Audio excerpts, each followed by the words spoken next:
Shalom Bapak Ibu yang terkasih, apa kabarnya? Ketemu lagi dengan saya, Andreas Agle Patasik, di dalam doa pagi online. Firman Tuhan hari ini diambil dari Lukas 10 ayatnya yang ke-29. Tetapi untuk membenarkan dirinya, orang itu berkata kepada Yesus, "Dan siapakah sesamaku manusia?" Pada malam Natal 2018, saya diberikan kesempatan di GKI Pengampun untuk ambil pelayanan sebagai seorang kameramen. Pada saat saya memegang kamera dari balkon, saya melihat ada begitu banyak kebahagiaan yang terpancar dari setiap keluarga yang akhirnya berkumpul pada liburan Natal. Namun, yang menjadi ironi adalah saya menyaksikan kebahagiaan tersebut di tengah-tengah kesepian yang saya rasakan karena merindukan keluarga saya yang jauh dengan saya. Setelah kegiatan itu, saya masuk kamar, lalu saya mempersiapkan renungan untuk kebaktian akhir tahun. Bertepatan pada saat itu, saya juga menceritakan keluarga saya di dalam renungan akhir tahun tersebut. Banyak orang yang mendengarkan renungan saat itu dan mungkin ikut merasakan kerinduan mendalam yang saya rasakan terhadap keluarga saya. Ibadah selesai seperti biasa, lalu ada satu hal yang tidak terduga. Ada seorang bapak dengan istrinya menunggu jemaat untuk pulang semua dan menghampiri saya, lalu memberikan hadiah Natal yang begitu indah pada hari itu. Hadiahnya bukan barang mahal, hadiahnya bukan makanan enak, hadiahnya bukan amplop yang berisi uang, tapi hadiah itu sangat hangat, sangat hebat bagi saya. Hadiah tersebut adalah pelukan hangat yang diberikan dengan tulus hati. Lalu setelah memeluk saya, Bapak itu mengatakan, "Kita sesama perantau, jadi kita adalah keluarga." Bapak Ibu yang terkasih, seorang yang baru saya jumpai itu kok bisa menganggap saya sebagai sesamanya? Jadi, sebenarnya siapakah sesama kita?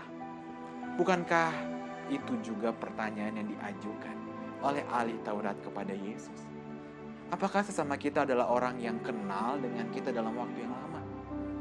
Apakah yang berasal dari suku yang sama dengan kita? Atau sesama kita adalah orang dengan jabatan-jabatan tertentu? Untuk menjawab pertanyaan itu, Yesus memberikan sebuah perumpamaan. Perumpamaan yang diungkapkan Yesus terdiri dari 3 tokoh berbeda yang menjumpai seseorang yang baru saja dirampok. Tokoh pertama dan tokoh kedua adalah imam dan orang Lewi yang pada saat itu dikenal sebagai orang yang suci dan orang yang memiliki kedudukan dan seharusnya bisa menolong. Tapi nyatanya tidak menolong. Yang menarik, justru tokoh yang dipakai Tuhan Yesus adalah orang Samaria yang sering tak dianggap pada saat itu. Kisah ini menarik karena kisah ini setidaknya menampar pemikiran orang-orang pada saat itu dan juga kita pada saat ini.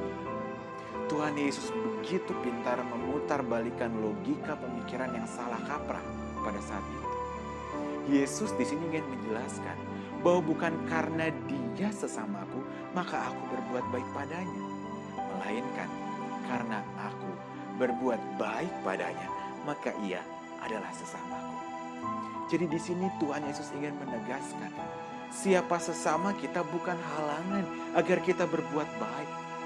Justru perbuatan baik kitalah yang menjadikan orang lain sesama kita. Bunda Teresa pernah mengatakan, jika kamu tidak dapat memberi makan ratusan orang, mulailah berilah makan 1 orang saja. Kita tidak dapat langsung melakukan hal-hal yang besar, tetapi kita bisa memulai hal-hal kecil dengan cinta yang besar. Untuk menjadikan orang lain, bahkan yang tidak kita kenal sekalipun, menjadi sesama kita, bisa kita mulai dengan hal-hal yang sederhana.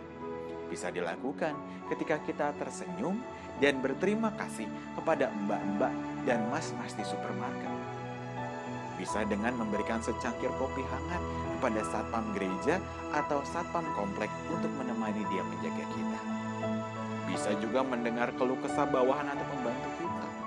Memberikan tip bagi para ojek online yang membantu kita.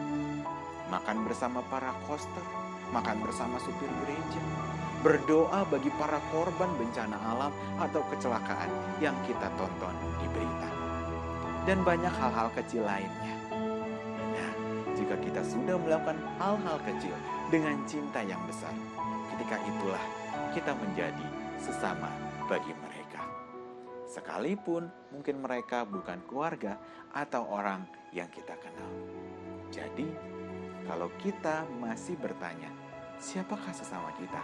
Ahli Taurat pun bisa menjawab, yaitu orang yang telah menunjukkan belas kasihan kepadanya. Lalu, apa yang harus kita lakukan setelah kita memahami siapa yang menjadi sesama kita dan apa yang harus kita lakukan kepadanya? Yesus pun menyatakan, pergilah dan perbuatlah demikian. Selamat menjalani tugas perutusan kita di dunia ini. Amin.